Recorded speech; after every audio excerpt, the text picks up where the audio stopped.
रूसी रक्षा मंत्री के एक विजिट को लेकर भी खबर आई थी, जहां न्यूक्लियर सबमरीन फैक्ट्री सर्गे शोइगु पहुंचे थे और रूस के सबसे बड़े शिप बिल्डिंग कॉम्प्लेक्स में किम अब जाने वाला है।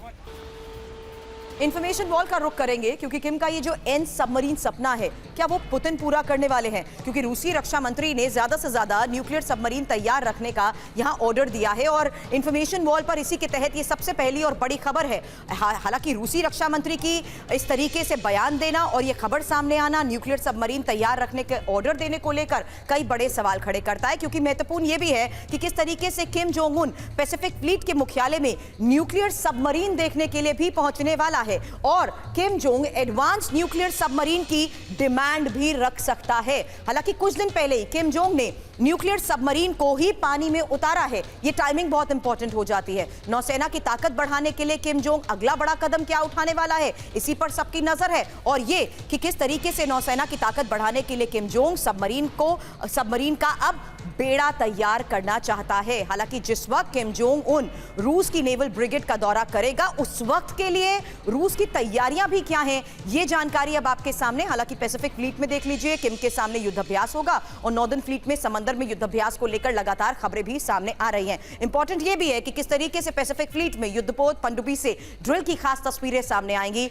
वहीं नॉर्दर्न फ्लीट में एंटी सबमरीन को लेकर भी खास तस्वीरें जल्द सामने आ सकती हैं। मनीष, ये दिलचस्पी आखिर किम की क्या है?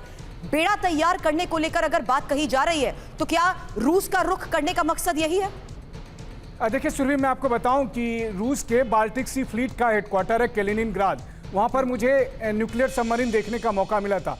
लेकिन इस वक्त अगले कुछ घंटे में किम जोंग उन रूस के पैसिफिक फ्लीट के मुख्यालय व्लादिवोस्तोक में रहेंगे, जहां पर उन्हें कई सारे न्यूक्लियर सबमरीन और रूसी नेवी के वॉरशिप देखने का मौका मिलेगा, उसकी ताकत देखने का मौका मिलेगा।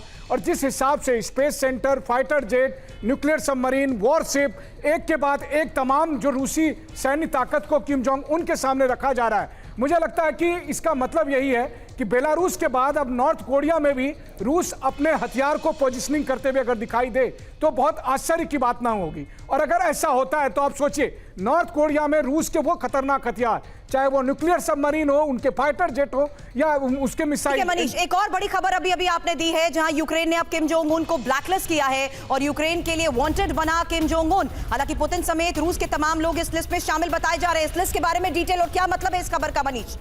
बिल्कुल सुरभि, हालांकि मैं आपको बता दूं कि मैं भी उस लिस्ट में शामिल हूं।